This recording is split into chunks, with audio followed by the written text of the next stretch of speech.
Bonjour, Tanti Mana. Je dis Bonjour Tanti. madame. Oui.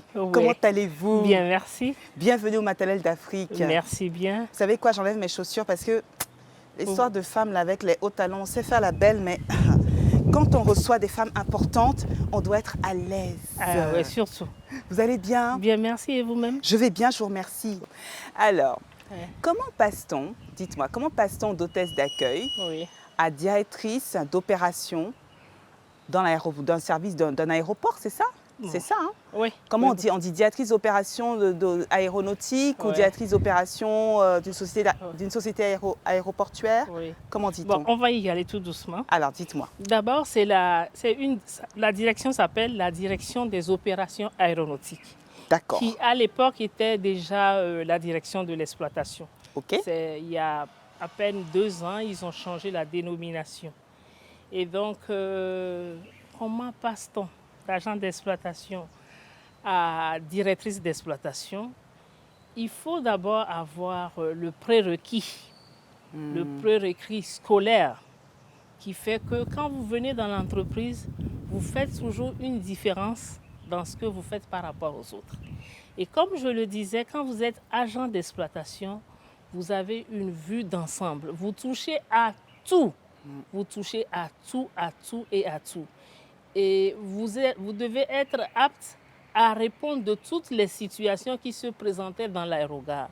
On ne peut pas vous demander, il paraît qu'il y a tel incident ici, vous allez dire non patron, je ne sais pas, ce n'était pas possible. Et donc, je ne suis pas allée tout de suite à la direction de l'exploitation. Je suis d'abord passée chef service, promotion commerciale, pour pouvoir vendre un peu les services de la société aéroportuaire de Lomé-Tokoin. Et après ça, j'ai été nommée directrice des ressources humaines. OK. Oui, là, ça a été quand même un peu plus fastidieux, en ce sens que la direction n'existait pas, ce qui veut dire que les structures n'étaient pas là, il fallait tout monter. Il fallait tout monter, il fallait en même temps retourner à l'école tout en travaillant pour pouvoir relever le défi. En gérant les enfants en même temps. Oui, ça c'est sûr. Aïe, Il fallait aïe, aïe. tout faire et il fallait aussi pouvoir s'imposer devant un personnel qui était 50% féminin, avec toutes les caprices que ça disait, et un personnel qui était masculin, 50%, mais qui malheureusement, comme tout homme africain, ne conçoit pas que ce soit une femme qui vienne leur dicter les règlements de l'entreprise. Donc, comment je m'y suis pris? Oui. Pendant tout le temps où les commérages continuaient, moi, je prenais mon temps d'abord, à aller à mon école. Oui. Ensuite, à apprendre à connaître les autres qui voulaient bien travailler. À apprendre à connaître les autres. Et ça m'a permis de faire avancer le train au point où, d'ici là, que les autres se rendent compte que le train est parti, le train est vraiment parti. Donc, c'était un défi. C'est intéressant ce que vous dites parce que justement, c'est inspirant. Ça veut dire en fait que dans cette difficulté que vous aviez, Oui. donc vous avez identifié des personnes qui étaient plutôt de votre côté. Oui. Vous s'est dit, au lieu de me concentrer Oui. sur ceux qui me ralentissent, Oui. je vais avec ceux Oui. avec qui je peux avancer. Oui. Et du coup, ça fait avancer la machine. Ça a fait avancer la machine. Super. Enfin, ça a fait vraiment avancer la machine. Je n'ai pas réagi comme directrice, j'ai réagi comme employée de la direction.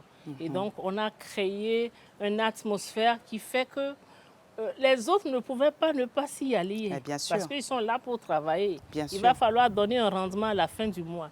Et c'est comme ça que j'ai pu relever ce défi. Bravo, ça, je suis Merci. sûre qu'il y a plein de femmes qui nous regardent là Oui. et qui se disent, qui sont en train de vivre les mêmes difficultés Oui. et qui se disent, peut-être qu'il faudrait que je change de perspective et que je fasse comme la dame que je suis en train de regarder. Oui, oui. Et la dame que vous voyez là, devinez l'âge qu'elle a. On vous voit jeune comme ça, pimpante là. On ne peut pas imaginer, hein? On ne peut pas imaginer. Vous avez quel âge? J'ai 60 ans. Maman. J'ai fêté mes 60 ans le 8 septembre dernier. Waouh, vous êtes superbe. Merci. Vous êtes vraiment superbe. Merci. Alors, vous êtes à la retraite maintenant. Là, je suis à la retraite. Mais alors, la retraite, pour vous, c'est en fait on dit troisième âge, mais pour Oui. vous, ce n'est pas troisième âge, c'est troisième vie, non? Oui, pour moi, c'est vraiment troisième vie. Parce que là, je vais quand même me reposer pendant 2 mois. Oui. Peut-être que je prendrai 1 mois pour voyager un peu de par le monde. Mais j'ai 2 projets. Le premier projet, c'est de pouvoir monter une société de bus qui ramasse les enfants scolarisés, dont les parents ne sont pas libres tout le temps. C'est de pouvoir mettre ces bus-là en place et de négocier avec l'école et de pouvoir aller les ramasser et les ramener à l'école. Parce qu'il ne s'agit pas d'aller les ramasser pour ramasser. Il faut qu'il y ait quelqu'un de sûr dans la voiture pour qu'en cas de difficulté, voilà. Donc, je suis en train d'écrire le projet, je ne l'ai pas encore finalisé. Oui. Et puis, j'ai cette chance-là que je suis en train actuellement de faire, de mettre en terre des plants d'oranger. J'ai un petit champ. Là aussi, je suis en train de voir un peu comment ça va évoluer. C'est merveilleux. Alors du coup, une fois que vous aurez vos oranges, vous allez nous les envoyer au Maternelle d'Afrique. Comme ça, on va pouvoir les cuisiner avec notre chef Olivia. Ça me fera plaisir. Oh, c'est merveilleux. Écoutez, j'ai été ravie de vous recevoir au Maternelle d'Afrique. C'était un bonheur. Merci. Vous êtes une source d'inspiration. Je suis sûre qu'il y a beaucoup de femmes qui regardent actuellement, qui se disent « Ah, ben c'est super, un jour, je ferai comme cette dame ». Merci beaucoup. Alors, vous savez, là, maintenant, je vais filer parce que notre chef Olivia nous a préparé une petite recette qu'il faut que je goûte avec les enfants qui nous attendent. Je vous dis à bientôt. Merci beaucoup et à bientôt. Merci à vous. Il y a quelqu'un qui va venir vous chercher. Merci beaucoup. Au revoir. Au revoir.